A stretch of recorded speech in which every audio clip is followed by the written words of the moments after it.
Well, with Jamie Adler, our new booking agent, I began to lose weight. I gained a lot of weight.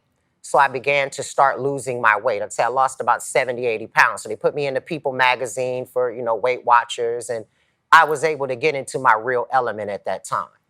And from that point on, 2015 was just touring, road stuff, and really Bone Thugs and Harmony establishing themselves again, and Bizzy establishing himself as that member, in shape, out there in the front, the voice, the tenor, the high falsetto, the great shows, and how good it sounded, because that was my thing. 2015, I really wanted my voice to stand out. And Bone Thugs and Harmony 2015 was phenomenal.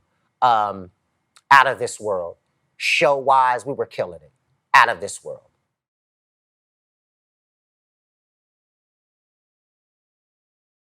Okay, so we're going to fast forward it to 2016, 2017. Crazy Bone and myself decided to make a duet record, which was called New Waves.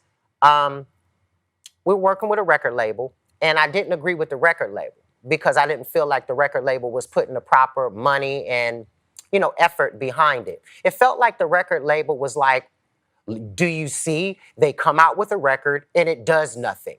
And I just felt as though the label wasn't doing anything. So I had a big, big problem with it.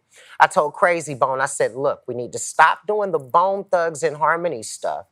And what we need to do is we need to focus on this new project and then re-bring a new record for Bone Thugs and Harmony to market and promote and get into the streaming services. And it not just be about the classics, but it also be about the new music and the new material that we're putting out now. Cray agreed with me, but somewhere in the interim, it was the decision of the group to continue to promote the classics and shove the New Waves record at the end of the show. We'll just do one or two songs, and it won't really be the focus, but you guys can market and promote as well as promote the classics. And I have the outlook of if we don't focus on one particular project, they're not going to know what to purchase or what to buy. And it's confusing our fans and our market. They don't come in with $5,000. They come in with 100, maybe 200. They want to pick up some new material, couple of shirts, and go forward. If we have a new project and we're putting it up against Crossroads that tied the Beatles, Can't Buy Me Love, or Thuggish Ruggish, or Notorious, it will never get the chance to breathe because those songs have had over a decade or more in order to breathe. So after that had happened, there was this big to-do about the Migos and the new generation. And they had said something real foul to one of the Bone members and actually said they was going to sleep with Lazy Bone's wife. Lazy Bone checked him, made him apologize, but he didn't apologize in public.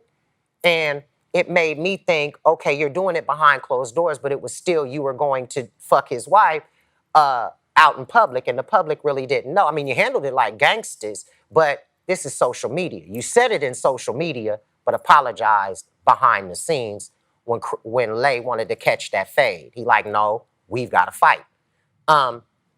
So it got squashed there. And then another one of the group members of the Migos was like flossing and saying, you niggas don't even got money. I bet you niggas don't even got no M's. And an M means like a million. So that after that, it got to be too much. So I dropped Carbon Monoxide. BG, I'm a Naki fan.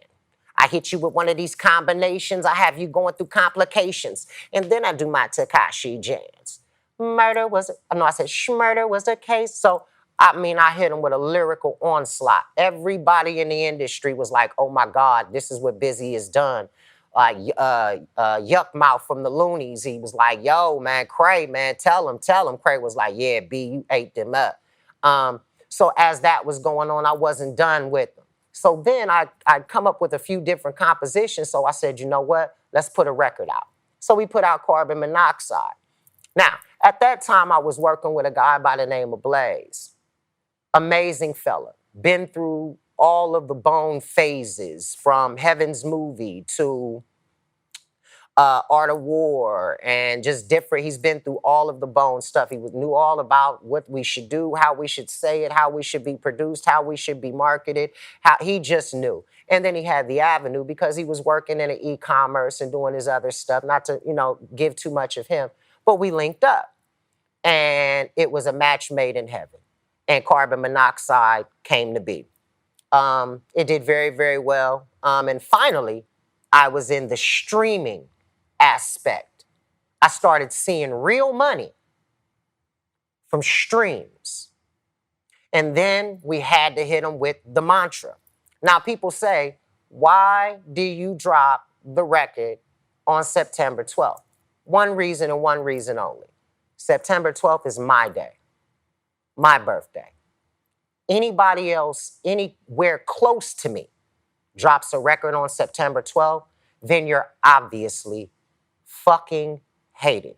It's none of the, I'm gonna drop it around the same time he do to mess his shit up, which is what bitch niggas do.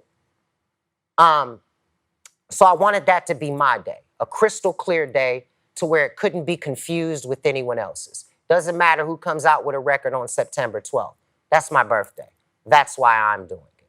So the affiliation meant a lot to me. And also, it's in the fall, and that's usually when releases come, so that was an added addition. So Carbon Monoxide and the mantra came to be. That's how it came to be. We got a lot of great records on it, and, the people watching this right now, I'm quite sure you've already checked it out. So that's that.